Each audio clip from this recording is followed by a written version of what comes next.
Assalamualaikum warahmatullahi wabarakatuh. Perkenalkan, nama saya Mendra Saputra, BP 1810542025, Fakultas Ekonomi, jurusan Ekonomi Pembangunan, Universitas Andalas. Di sini kita akan membahas tentang kesejahteraan.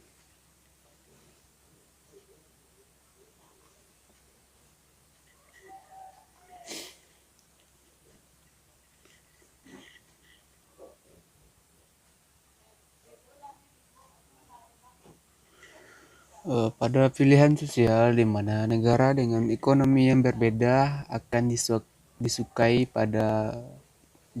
pula oleh individu yang berbeda. Pernyataannya, bagaimana bisa preferensi individu akan dikumpulkan dalam preferensi sosial atas semua negara ekonomi. Contohnya dengan menggunakan pemungutan suara yang intransitif, di mana terdapat 3 orang, yaitu orang A, orang B, dan orang C.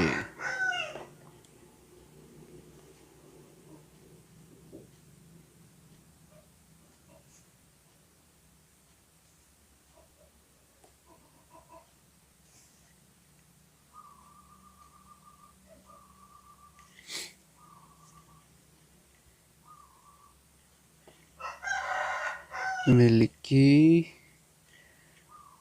X, Y, Z, ZX,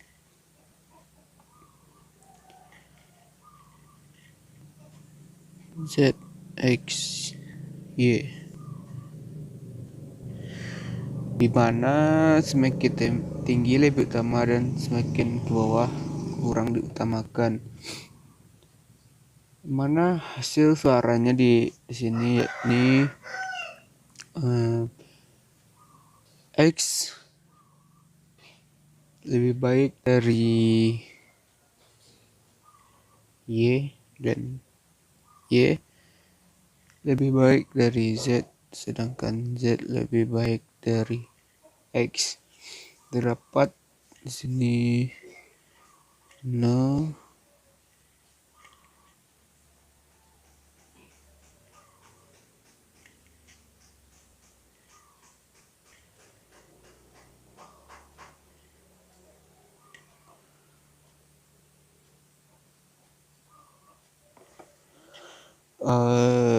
no socially best alternative. Mayoritas suara tidak selalu agregat individu. Transitif preferensi menjadi pilihan transitif sosial. Untuk lebih mengetahuinya, kita beri poin pada setiap X, Y, Z-nya, di mana untuk deretan pertama 1, deretan kedua 2, dan deretan ketiga 3. Begitu juga seterusnya.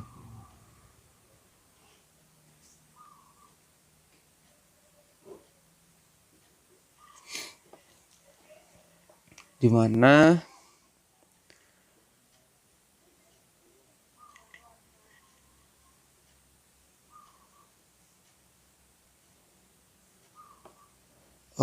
setiap rank bernilai 6 X. Contohnya X semuanya nilainya 6, jadi Y 6 dan Z 6. Di sini terdapat no state is selected, maka di dalam kasus ini voting bimbang.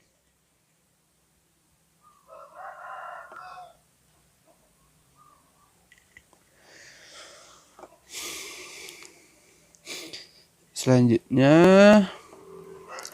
muncullah preferensi yang benar dari orang yang C, di mana ia menambahkan satu variabel lainnya yaitu alfa, maka ditambahkanlah alfa di setiap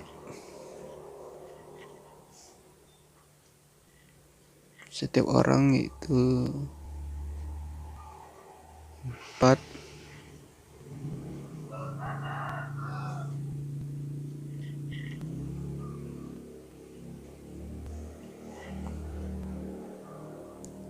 4 dan 4.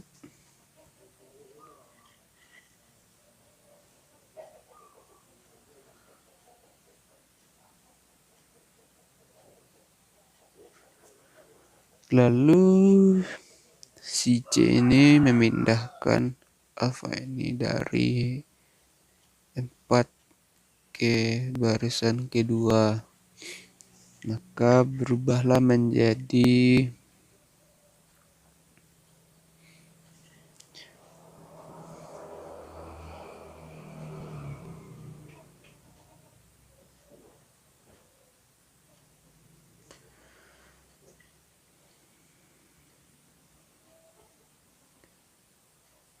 alfa dipindahkan ke baris kedua,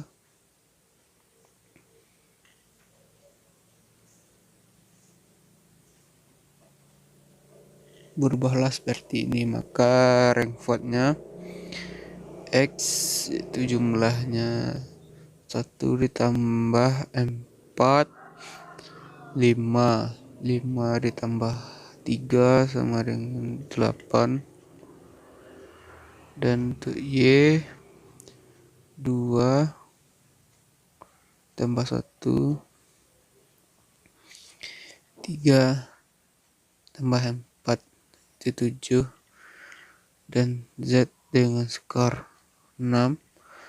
Sedangkan untuk alfa dengan skor 9.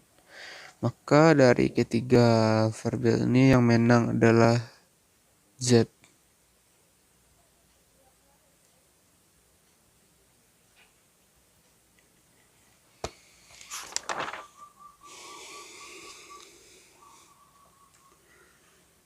Jika preferensi semua individu lengkap, reflektif, dan transitif, maka harus adil, preferensi sosial, dan diciptakan oleh aturan voting.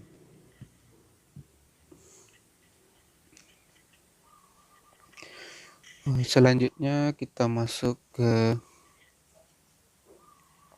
fungsi kesejahteraan.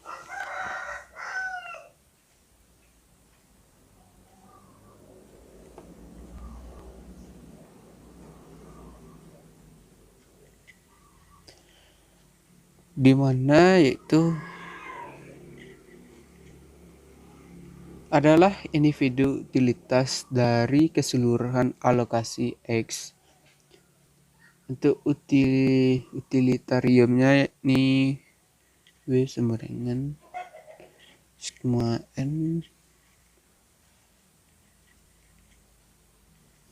di mana I sama dengan 1. Untuk weighted sum-nya yaitu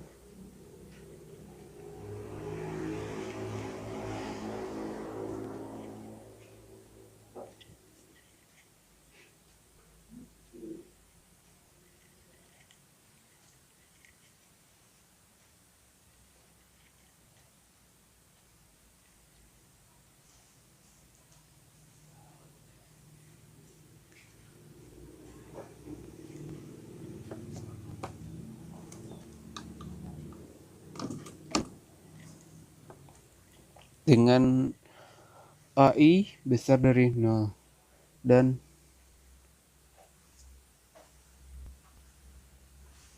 untuk minimaxnya yaitu W sama dengan minimal U1X UN X. Misalnya kesejahteraan sosial hanya bergantung pada alokasi individu itu sendiri, bukan alokasi keseluruhan, yaitu utilitas individu akan menjadi UI XI daripada UI X, itu untuk utilitas keseluruhan. Maka kesejahteraan sosial menjadi W sama dengan F I X I N X N, ya akan berubah.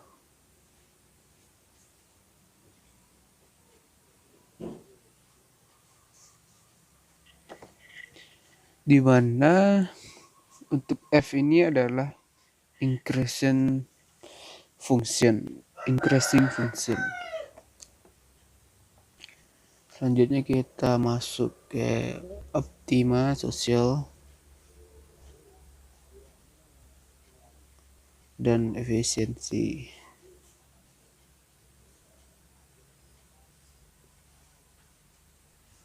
Setiap alokasi optimal sosial haruslah Pareto optimal.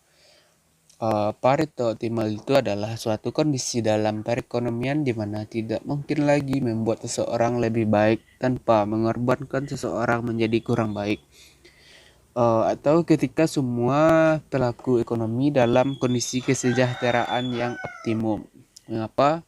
Jika tidak, maka utilitas seseorang dapat ditingkatkan tanpa mengurangi utilitas orang lain, yaitu social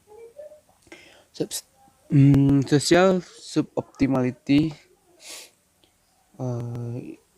Itu indefisiensi. Pada kurva dapat dijelaskan bahwa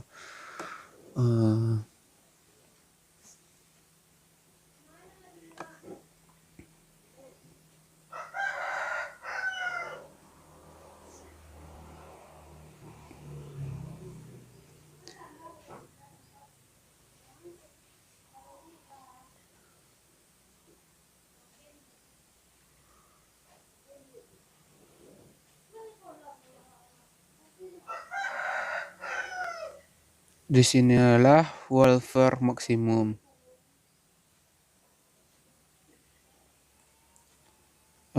Ini kurva iso welfare curve.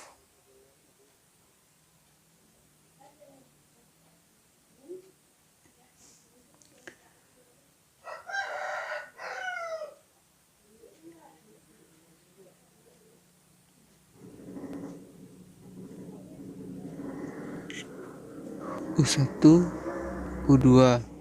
Kurva ini adalah menggambarkan maksimalisasi kesejahteraan di mana alokasi yang memaksimalkan fungsi tarif harus Pareto efisien. Di mana untuk U menunjukkan set utilitas yang mungkin dalam kasus dua individu. Set ini dikenal sebagai kemungkinan utilitas yang diterapkan batas perangkat. Ini adalah utilitas kemungkinan perbatasan, merupakan seperangkat tingkat utilitas yang tiap terkait dengan Pareto alokasi yang efisien. Gambar ini disebut kurva isu welfare karena mereka menggambarkan distribusi utilitas yang memiliki kesejahteraan konstan. Titik optimal ditandai oleh kondisi singgung, dan untuk titik kesejahteraan maksimal ini adalah bahwa Pareto efisiensi atau Pareto efisien harus terjadi pada batas utilitas. Selanjutnya kita masuk ke NV location atau adil lokasi.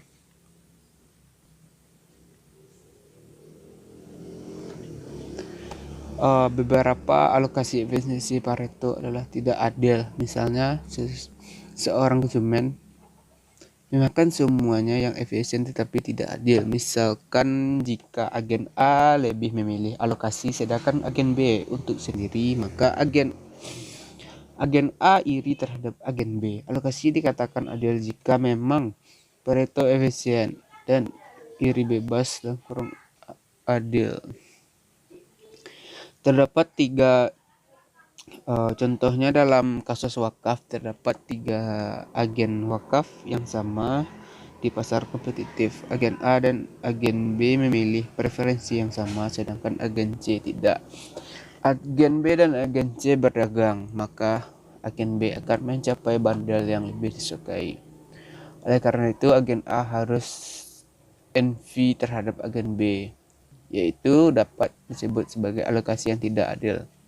Selanjutnya dengan dua agen wakaf yang sama dan perdagangan di pasar kompetitif di mana endowment masing-masing adalah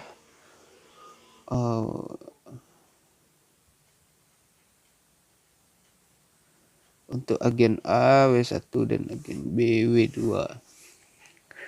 Dengan bandel pasca perdagangan yaitu X1A, X2A dan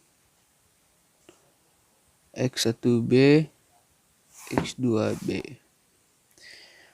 Kemudian untuk mengetahui harga keduanya yaitu P1X1A tambah P2X2A sama dengan P1W1 tambah P2W2, dan untuk agen B P1X1B tambah P2X2B sama dengan P1W1 tambah P2W2.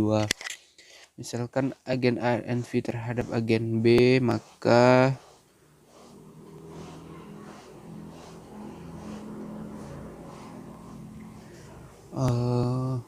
X1B X2B besar dari A, X1A, X2A. Kemudian untuk agen A, maka P1 X1B tambah P2 X2B besar dari P1 X1A tambah P2 X2A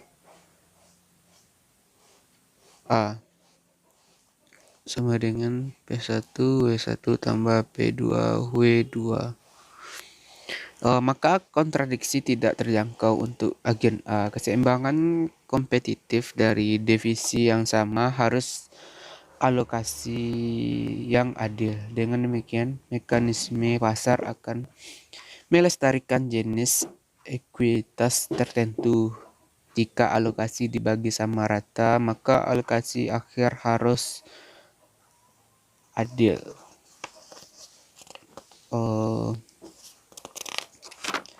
Sekian pembahasan kita hari ini. Kalau ada salah dan jenggal mohon dimaaf. Assalamualaikum warahmatullahi wabarakatuh.